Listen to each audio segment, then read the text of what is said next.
Hello, welcome to KV globe. Myself Kavya Singh.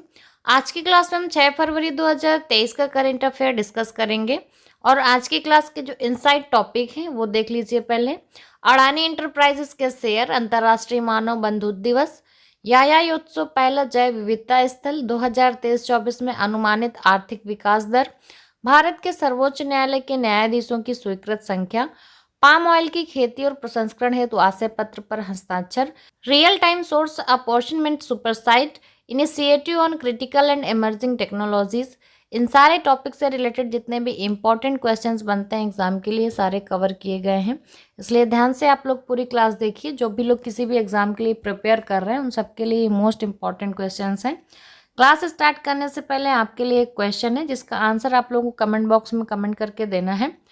Question है, miss world बनने वाली भारत की प्रथम महिला कौन थी?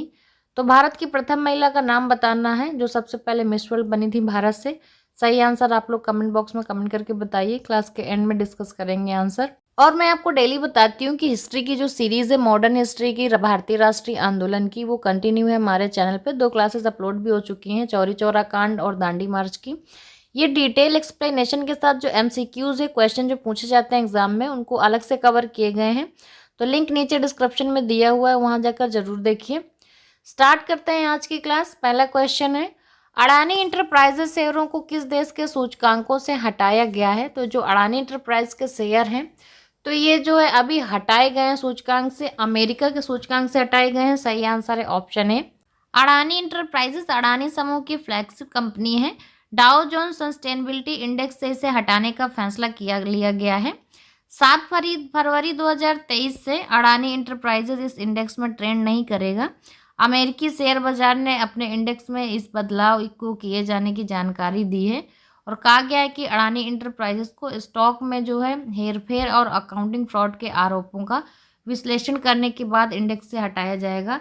यानी कुछ फ्रॉड के आरोप लग गए हैं स्टॉक में हेरफेर करने के अडानी इंटरप्राइजेस पर।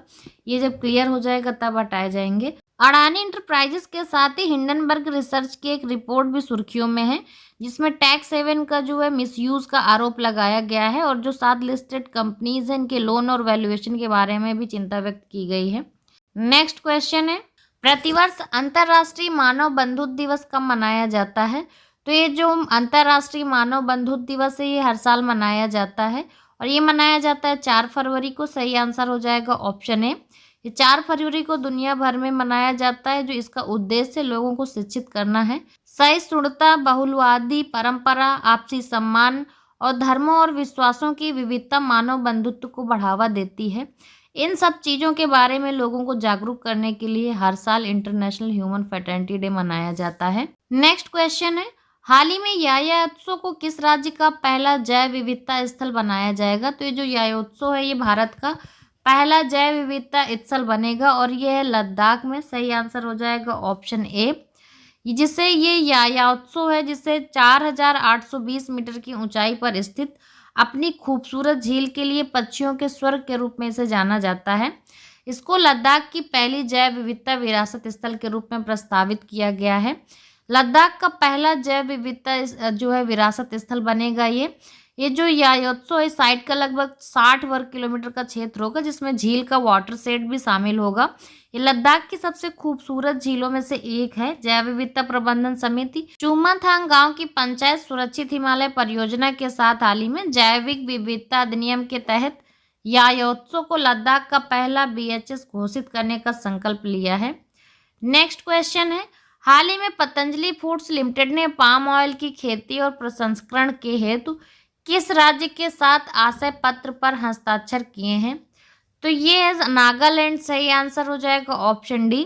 नागालैंड सरकार और पतंजलि फूड्स लिमिटेड ने राष्ट्रीय खाद्य तेल मिशन ऑयल पॉम के अंतर्गत नागालैंड में पाम ऑयल की खेती और प्रसंस्करण के लिए एक आशय पत्र पर हस्ताक्षर किए हैं इन दोनों ने। इस आशय पत्र पर नागालैंड के जो कृषि निदेशक हैं वेन यानथान और पतंजलि फूड लिमिटेड पूर्वोत्तर क्षेत्र के पाम ऑयल प्रमुख जो हैं सुभाष भट्टाचार्य जी ने कोहिमा में कृषि निदेशालय में हस्ताक्षर किए। पतंजलि फूड्स लिमिटेड के अनुसार आशय पत्र पर हस्ताक्षर से नागालैंड में पाम ऑयल उत्पादकों को बढ़ावा मिलेगा। पतंजलि फूड्स लिमिटेड पूर्वोत्तर में मिजोरम, अरुणाचल प्रदेश, असम और त्रिपुरा में काम कर रहा है। नेक्स्ट क्वेश्चन है, भारत ने किस देश के साथ initiative on critical and emerging technologies की शुरुआत की है? तो भारत ने शुरू किया है ये अमेरिका के साथ। सही आंसर हो जाएगा ऑप्शन ए अमेरिका। राष्ट्रीय सुरक्षा सलाहकार हैं अजीत डोभाल। इन्होंने अमेरिकी समकक्ष जैक सुलेवन के साथ initiative on critical and emerging technologies की शुरुआत की। 2 मई 2022 में जो अमेरिकी राष्ट्रपति जो बाइडेन और पीएम मोदी ने सरकारों, व्यवसायों और शैक्षिक संस्थानों के बीच अपनी रणनीतिक प्रौद्योगिकी साझेदारी और रक्षा औद्योगिक सहयोग का विस्तार करने के लिए उन्होंने घोषणा की थी आईसेट की, आईसीईटी की, यानी कि initial critical and emerging technologies. Next question है, भारत के सर्वोच्च न्यायालय के न्यायाधीशों की स्वीकृत संख्या कितनी है? तो जो भारत के सुप्रीम कोर्ट है, इनमें जो जजेस हैं, इनकी जो एक्सेप्टेबल नंबर्स हैं वो 34 हैं। सही आंसर हो जाएगा ऑप्शन डी 34। जो सैंक्शन स्ट्रेंथ है जज की वो 34 रखी गई है। भारत के मुख्य न्यायाधीश डीवाई चंद्रचूड़ के नेतृत्व में सुप्रीम कोर्ट के 5 सदस्यीय कॉलेजियम ने सरकार को 2 उच्च न्यायालय के मुख्य न्यायाधीशों को शीर्ष अदालत के न्यायाधीशों के रूप में नियुक्ति की सिफारिश की है।